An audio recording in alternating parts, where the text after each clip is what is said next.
right, if you're thinking about buying a Segway Villain or just curious about what kind of experiences people are having with buying one, then you are watching the right video. Recently, my wife and I bought a 2023 Villain with the 72-inch width, which means we got 30-inch tires. So I think we're ready to go out there and have fun. It's all black. It's a 23, so getting at the end of the model year, there were not a lot of choices. So I'm going to share my experience with you. This is my first side-by-side, and we decided to buy a new one. Now, we live in Apache Junction, Arizona, which is on the east side of Phoenix. How did I find my dealership? Well, I was looking at the Segway Powersports.us website, and they said all I had to do was enter my zip code and they would tell me my local dealers. There's a lot of Segway dealers in the Phoenix area, but they all belong to the same national chain. So I started clicking on the ones closest to me and working further away, and the ones real close to me, they didn't have any Villains in stock. Eventually I wound up with a dealership that was 60 miles away on the west side of Phoenix. And on their webpage, they had a Villain, all black, 72-inch wide, exactly what I was looking for, except maybe I would have gotten a different color, but I like the black one. It was on sale for $14,368. I filled out a short online form to request more information.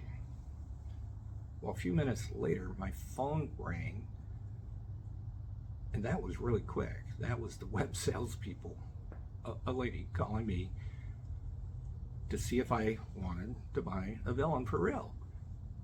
So based on the price, I said, maybe.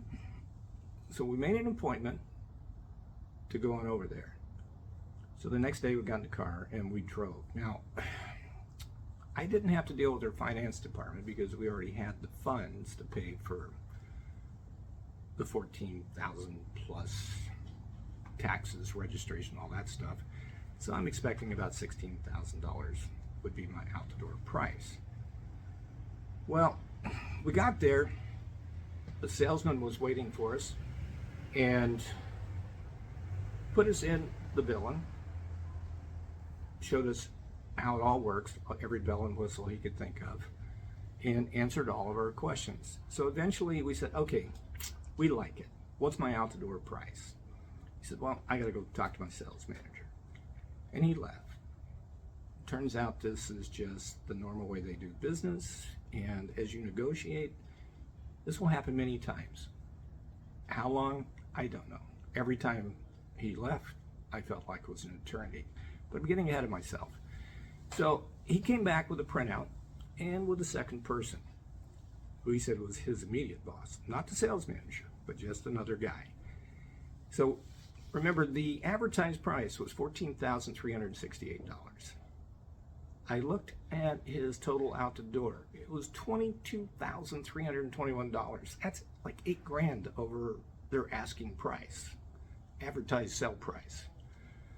That's a 43% increase. We were both in shock.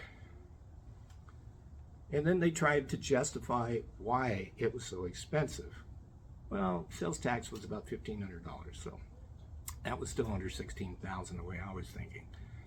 But then they had some mandatory dealer charges, which I was told are on their website right next to the price, and I should have been aware that I was going to have to pay these extra fees. Well, I checked later and found the name of the charges at the very bottom of that web page in the fine print, and of course there were no prices attached. So even if I had found it, I wouldn't have had a clue.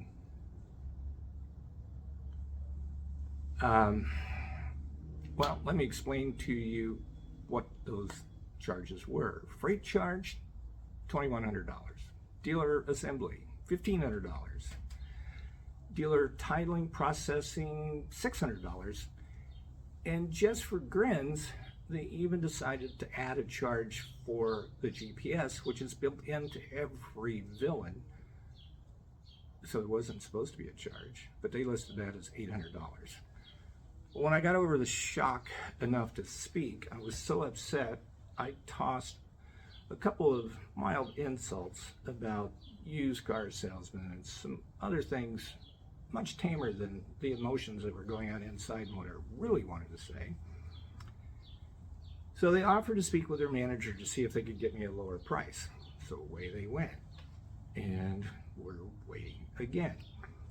Well, my wife and I, the longer we waited, the more upset we got about what we felt was a deceptive practice. Of course, that's not how they see things. So eventually the two guys came back. They had another piece of paper, and now the total had dropped to $17,900 out the door. Not a bad price. Might have been a good place for them to start. But at this point, we were so upset, we just said, forget it, we're out of here. Now, I had planned on this being my career. I was going to be a successful YouTuber. And it came to an end before it even got started. Well, you can tell from the villain next to me that that's not how it ended.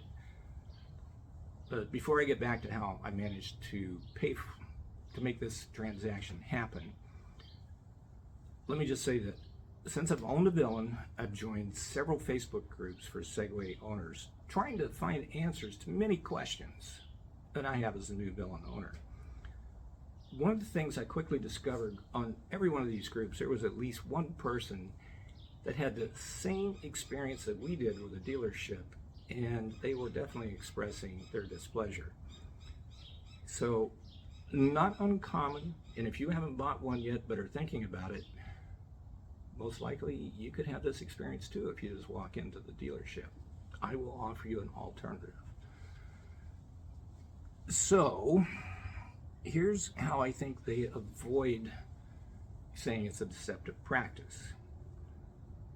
That fine print at the bottom of their webpage says advertised pricing excludes applicable taxes, title, license. Okay with that. Then they get into the dealer setup, destination, and some other stuff, and contact your dealer for details. But again, if you read that, if you find it first and then actually read it, you have no idea what you're getting into for how many thousands of dollars it's going to cost you over the low advertised price until you get in the door and get that price. But a week or so later, I got a phone call from that web sales lady calling back to ask me how our in-store experience was. Well, she wasn't the source of my frustration, so I was kind of polite about it, but I did unload on her about it wasn't a great experience. She apologized, asked if she could talk to her sales manager and get me a better price. So she put me on hold. I mean, I really did want a villain, and I wanted my web channel. So I agreed. Go talk to the guy and see what you can come back with. I really did not expect her to come back with something that would make me happy. Well, she did not take anywhere near as long as in the store. She came back, and we went back and forth a couple times with this pattern until she finally came back with a number that I said, okay, I can live with that.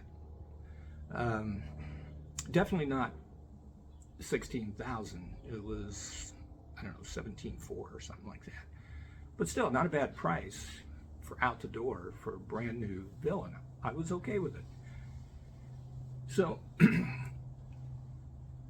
I did not want to go back in the store and have a bad experience. So I asked her to email me an invoice, bill of sale, whatever you want to call it, with the prices broken out. So she did. And then I made an appointment, and my wife and I went for the appointment. And I'll explain how that worked out in a minute. But here's the crazy thing. The quote kept those mandatory charges, but lowered the price of the villain down to $12,000 to get, to a price that I found acceptable for out the door.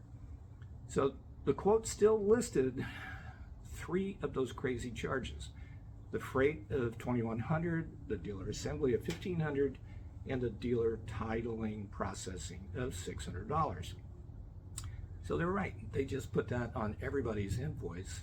So not deceptive practice. And I don't care how they got to the price, just what the out-the-door price was. But still, I got to say, $12,000 for a new Villain sounds unbelievable. Well, I guess it was when you look at the actual out-the-door price. So eventually, it was time to travel over to the store, 60 miles plus, and complete our purchase. Well, once we got in the store, 2 salesmen sat us down at the table. I thought we were going to fill out the paperwork to get out of there. Instead, it was an extended attempt to sell us add-ons. And I'm not talking about accessories like windshields, mirrors, and spare tires. No, I'm talking about extended warranties and lots of other stuff. And, you know, they have this chart. They walk you through why you should spend thousands of dollars on whatever it was they were trying to sell. Eventually, we did spend an extra $2,000 on an extended service contract for major repairs, which is basically extending, very similar to extending the factory warranty. And that was 3 years added on to the 1-year factory. So we got 4 years of coverage for if anything disastrous goes wrong. And they added in the tire and wheel package protection for 3 years, not 4. So I think I have some decent coverage there if something happens. Don't forget you got to buy insurance for this, just like you do for a car. Since it was supposed to be for off-road, I got to say that did catch me by surprise. But that's another topic, not for the purchase. So let's see, where am I? Yeah, they did, you know, that normal, got to go talk to my sales manager, we'll be back. And so I went in thinking we would be done in 15 to 20 minutes. And I think it was 2 hours later that we finally were outside loading this beauty onto the trailer to take home. So here's kind of, I wish I had known everything I just told you before I ever tried to buy the Villain. It would have certainly made my life a lot less stressful. And the main thing I got out of this experience is doing negotiations over the phone with the web salesperson, not in the store. Be sure you get an actual out-the-door price emailed to you when you're through negotiating. And if you want any of those extended warranties, service contracts, or whatever, negotiate that after you've already been emailed the quote for the Villain. 2 separate negotiations. And then, of course, get the final quote emailed to you as well. I think this will get you the best price, the least stress, hopefully less time dealing with a sales team who is there to waste your time trying to wear you down so they get more of your money. The main message I'm trying to get across, and wish I had known originally, deal with the web salesperson in the comfort of your home. That allows you to maintain control of the negotiations and how much time you're willing to put into it. And if you don't like how the call is progressing, just hang up. If the dealer is serious about selling you a Villain, they will call back. So remember, this is my experience with my local dealer. Your experience may be completely different, hopefully better. So to wrap it up here, I will be adding more videos about our experience as newbies to side-by-side ownership. I mean, over the years, we've gone out many times with our friends who have a 4-seater, and we enjoyed it a lot as passengers. Now we get to be the drivers, so it'll be a whole new experience. So on this channel, I'll be talking about many things relevant to owning a side-by-side and a lot about the Villain. Now, some of the things I'm going to talk about are accessories. It's a real challenge buying accessories for a Villain because I think they've only been around since 22. So the aftermarket products are still short and hard to find. But anything I buy, you know, I'll do a review on it unless somebody already did a review, and then we'll just use theirs. I'll give you the link. How to install those accessories, the same thing. I'll make them if I don't find one that's helpful, but if there is one that's helpful, I'll just send you to the link. So one of the first things that after it's all put together for us was, where are we going to go ride?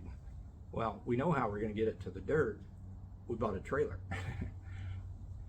But online sources, there's we're going to do trail ride videos. So if you're in this area, you may just see the trail that you want to go out on. Lots of online sources. Oh, and GPS maps and programs, and we'll talk about all that stuff. So this would have been a great one if it had been in a central location, and I hope to be that location. Tips for villain owners. Here's an example. I spent hours right the next day after we brought this home. I turned the motor on, watched the GPS load, and said, where's the maps? I had no idea how to get the maps. And then I called back to the dealer. They sent me over to service, and service said, you know, it's so new, I have no idea what's wrong with your GPS. Bring it in. It's only 60 miles each way. I did not do that. I just kept researching, and then I found answers. And it's been that way with so many different things. And if you already own one of these, you probably know exactly what I'm talking about. So there'll be how-to videos, lots more. I don't know how this thing's going to evolve. And of course, hopefully my recording skills and equipment will get better as time goes on, but I am new to all of this. So let me know in the comments section what you might be interested in. Maybe I'll add that to my list of things to talk about or to find answers for. And of course, if you'd like to share your experience with a dealer, which I hope it's better than mine, add that down in the comments section. Just try to keep it clean. I want this to be a family-oriented channel. So after you've typed your message, before you hit submit, go back and review it, clean it up if it's necessary. If you're like me, it will be. So last thing, if you found this video helpful, please hit the like button, share the link with your friends. Be sure to subscribe so you can easily keep up with my latest videos. Thanks for watching.